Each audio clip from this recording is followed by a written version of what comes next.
जय Hind friend. Class 10th UP board के सभी छात्रों को जय हिंद। जी हाँ दोस्तों, आज आपका हिंदी का पेपर था, यानी कि 22 फरवरी को आपका हिंदी का पेपर था। तो यहाँ पर जो छात्र पेपर देकर आए हैं तो वो लोग अपना सबसे पहले सेट नंबर मैच करेंगे कि उनका हमारा सेट नंबर क्या है। कुछ लोग जो हमारा सेट नंबर है वो रॉन्ग मैच कर लेते हैं, बाद में कहते हैं कि रॉन्ग आंसर सर है। तो यहाँ पर सबसे पहले आप लोग अपना सेट नंबर अवश्य मैच करेंगे, तब यहाँ पर आप लोग अपनी आंसर की को देखेंगे। तो यहाँ पर हम अपनी वीडियो को करते हैं स्टार्ट। अगर वीडियो पे नए हो तो वीडियो सब्सक्राइब और लाइक शेयर अवश्य करें। तो यहाँ पर सबसे पहले आप लोग अपना आंसर की मैच कर लेंगे, ठीक है। आंसर की मैच करेंगे तो यहाँ पर आप लोग अन्य सोर पर ध्यान नहीं देंगे, जहाँ पर सिर्फ अपना अपना आंसर की मैच करेंगे। हम आप लोगों के लिए आंसर की जल्द से जल्द प्रोवाइड करा रहे हैं, इसलिए थोड़ा सा यहाँ पर आपको जो वॉइसेस देखने को मिलेंगी, वो जो सुनने को मिलेंगी, वो आपको यहाँ पर इग्नोर करना होगा। तो जैसा कि यहाँ पर हमारा पहला प्रश्न कह रहा है कि शुक्ल युगीन लेखक हैं, तो यहाँ पर हमारा सही जवाब क्या होगा? सही जवाब हमारा होगा Makhanlal Chaturvedi. Option number B वाला यहाँ पर हमारा इसका सही जवाब होगा। इसके बाद क्वेश्चन नंबर 2 यहाँ पर कह रहा है कि गुनाहों का देवता रचना की विधा है, तो यहाँ पर हमारा सही जवाब क्या होगा? ऑप्शन नंबर सी वाला यहाँ पर हमारा इसका सही जवाब होगा। इसके बाद क्वेश्चन नंबर 3 यहाँ पर कह रहा है किशोरी लाल गोस्वामी की रचना है, तो यहाँ पर हमारा इसका सही जवाब होगा ऑप्शन नंबर डी। क्या होगा? इंदुमती। इंदुमती यहाँ पर हमारा इसका सही जवाब होगा। इसके बाद क्वेश्चन नंबर 4 ध्रुव स्वामिनी के लेखक हैं, तो यहाँ पर जो हमारा इसका राइट आंसर होगा ध्रुव स्वामिनी के लेखक हैं। यहाँ सही जवाब क्या होगा? जयशंकर प्रसाद। क्या होगा? जयशंकर प्रसाद। इसके बाद क्वेश्चन नंबर 5 संस्कृति और सभ्यता के निबंधकार कौन है, तो यहाँ पर आप लोग इसका आंसर मुझे कमेंट बॉक्स में बताएंगे कि संस्कृति और सभ्यता के निबंधकार कौन है। इसके बाद क्वेश्चन नंबर 6 भाव विलास के रचयिता हैं, तो यहाँ पर हमारा सही जवाब होगा देव। क्या होगा? देव हमारा सही जवाब होगा। इसके बाद क्वेश्चन नंबर 7 रीति मुक्त काव्यधारा की रचना है, तो यहाँ पर हमारा इसका सही जवाब होगा ऑप्शन नंबर ए सुजान सागर। इसके बाद क्वेश्चन नंबर 8 दूसरा तार सप्तक का प्रकाशन कब हुआ था, तो यहाँ पर हमारा इसका सही जवाब होगा 1951। क्या होगा? 1951। इसके बाद क्वेश्चन नंबर 9 प्रगतिवाद युग के कवि हैं, तो यहाँ पर हमारा इसका सही जवाब क्या होगा? Option number A Shiv Mangal Singh Suman. Option number A वाला हमारा इसका सही जवाब होगा। इसके बाद क्वेश्चन नंबर 10 महादेवी वर्मा की रचना है, तो यहाँ पर हमारा इसका सही जवाब क्या होगा? महादेवी वर्मा की रचना क्या है, तो यहाँ पर भी आप लोग इसका आंसर मुझे कमेंट बॉक्स में बताएंगे। इसका आंसर आप लोग मुझे कमेंट बॉक्स में करके बताएंगे। इसका हमारा आंसर क्या होगा वो आप लोग इसका आंसर मुझे कमेंट बॉक्स में बताएंगे।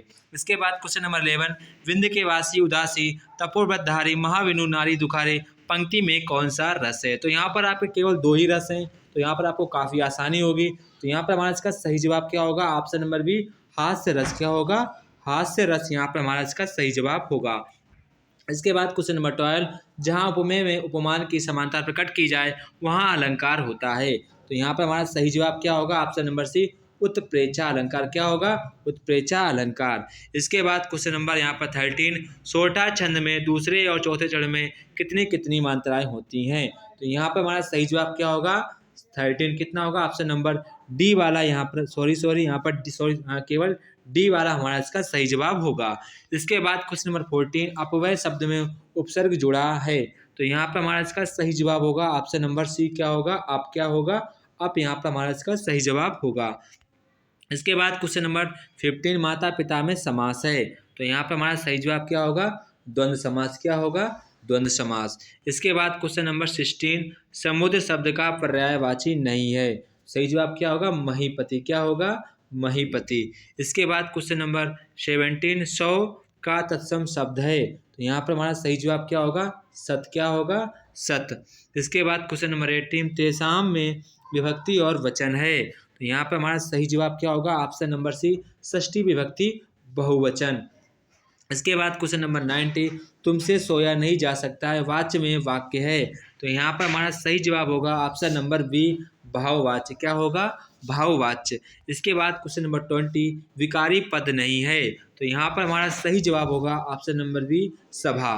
तो यहाँ पर हमारे वर्णात्मक प्रश्न आते हैं, तो यहाँ पर सबसे इंपॉर्टेंट बात होती है कि आपको पता होना चाहिए कि हमारे लेखक कौन है, पाठ का नाम क्या है। तो यहाँ पर हमारे पाठ का नाम क्या है? तो यहाँ पर जो हमारे इसके लेखक हैं वो हमारे इसका लेखक पहले पार्ट का नाम हमारा क्या होगा, भारतीय संस्कृति, और इसके लेखक कौन है, डॉक्टर राजेंद्र प्रसाद जी हमारे इसके लेखक हैं। तो यहाँ पर कह रहा है उपरोक्त गद्यांश का संदर्भ लिखिए, तो आप संदर्भ लिख लेंगे। उपरोक्त गद्यांश हमारे पाठ्य पुस्तक हिंदी के भारतीय संस्कृति नामक पाठ से लिया गया, जिसके लेखक डॉक्टर राजेंद्र प्रसाद जी हैं। इसके बाद यहाँ पर दो क्वेश्चन दिए गए हैं, वो आप लोग यहाँ पर खुद से करने का प्रयास आपने करे होंगे, या तो आप लोग इसका आंसर यहाँ पर डायरेक्ट यहाँ पर देख सकते हैं। यहाँ पर जो आपको 2 आंसर दिए गए, इसका आंसर आप लोग पद्यांश या गद्यांश यहाँ पर देख सकते हैं। इसके बाद यहाँ पर आपसे कह रहा है कि रेखांकित अंश की व्याख्या करिए। तो यहाँ पर जहाँ जहाँ आपको रेखा दिख रही है, करना कुछ नहीं होता है, सिर्फ और सिर्फ आपको यहाँ पर अपने शब्दों में वर्णन कर देना होता है, वही आपकी रेखांकित अंश की व्याख्या हो जाती है। इस पर जो अथवा में दिया गया है, अथवा में यहाँ पर होगा ईर्ष्या से बचने का उपाय अनुशासन है। तो यहाँ पर ईर्ष्या गई ना तू मेरे मन से, तो ये वाला हमारा इसका पाठ होगा, पाठ का नाम होगा। इसके हमारे लेखक कौन है, रामधारी सिंह दिनकर। क्या होगा, रामधारी सिंह दिनकर। इसके बाद यहाँ पर कह रहा है कि गद्यांश लिखना, तो आप क्या लिखेंगे, गद्यांश आपको लिखना होगा उपरोक्त गद्यांश हमारी पाठ पुस्तक ईर्ष्या ना कि तू मेरे मन से नामक पाठ से लिया गया, जिसके लेखक रामधारी सिंह दिनकर हैं। इसके बाद यहाँ पर कह रहा है कि लेखक ईर्ष्या से बचने के लिए किस आदत को छोड़ने को कहता है। तो यहाँ पर आपका इसका आंसर दिया गया है। इसका आंसर यहाँ पर आपको आंसर जो है सटीकता से यहाँ पर पैसेज में दिया गया है। इसके बाद यहाँ पर कह रहा है कि रेखांकित अंश की व्याख्या करिए। तो जहाँ पर आपको रेखा दिख रही है, तो यहाँ पर रेखा नहीं शो हो रही है, तो यहाँ आपको बोर्ड परीक्षा पेपर से थोड़ा मिस्टेक हो गया है, तो यहाँ पर उसको आपको ध्यान नहीं देना है। इसके बाद क्वेश्चन नंबर यहाँ पर कह रहा है कि पद्यांश से दिया गया। सबसे पहले हमारा मोस्ट इंपॉर्टेंट है कि आपको पता होना चाहिए मैं किस पार्ट से लिया गया है। तो आप लोग इस दोनों आंसर की मुझे आंसर कमेंट बॉक्स में बताएंगे। ये क्वेश्चन रिपीट हो चुका है, पिछले सेट में इसको बता रखा है, इसलिए बार बार नहीं बताएंगे। तो यहाँ पर आप लोग कमेंट बॉक्स में बताएं किस पार्ट से लिया गया, दोनों को आपको बताना होगा किस पार्ट से लिया गया है।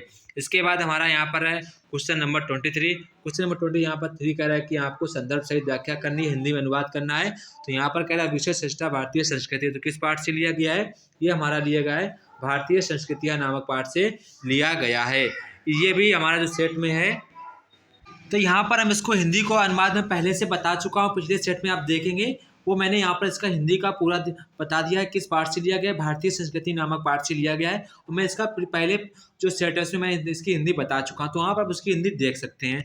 इसके बाद अथवा में जो दिया गया है, इसका अथवा ये हमारा काफ़ी कठिन हो जाता है, तो यहाँ पर जो हमारा सिंपल होता है पेपर में वही करने का प्रयास किया जाता है। तो यहाँ पर हमारे सभी छात्रों ने इसी को किया होगा, ऐसी उम्मीद करते हैं। इसके बाद हमारा क्वेश्चन नंबर यहाँ पर 24, दिए गए श्लोकों में से किसी आपको एक श्लोक का यहाँ पर हिंदी में अनुवाद करना है। किसी एक श्लोक का आपको हिंदी में अनुवाद करना होगा, किसी एक श्लोक का, ठीक है। तो यहाँ पर आपको इसका संदर्भ भी लिखना है और साथ साथ में आपको हिंदी में अनुवाद करना है। तो यहाँ पर आपने हेडिंग डाली होगी संदर्भ, फिर आपने हेडिंग डाला होगा हिंदी में अनुवाद। तो यहाँ पर आप लोगों ने 2 में से किसी एक का किया होगा। इसके बाद हम लोग बढ़ते हैं अपने नेक्स्ट क्वेश्चन की ओर। क्वेश्चन नंबर 25, अपने पठित खंड काव्य के आधार पर निम्नलिखित प्रश्नों में से किसी एक प्रश्न का उत्तर दीजिए। तो यहाँ पर आप जिस जिले से होंगे आपने अपने जिले वाइज खंड काव्य को चूज किया होगा। तो यहाँ पर आपने अपने जिले वाइज खंड काव्य चूज किया होगा। तो यहाँ पर जो छात्र कानपुर मंडल में आते हैं उनके लिए हमारा कर्मवीर भरत खंड काव्य निर्धारित किया गया है, तो उन छात्रों ने उसको किया होगा।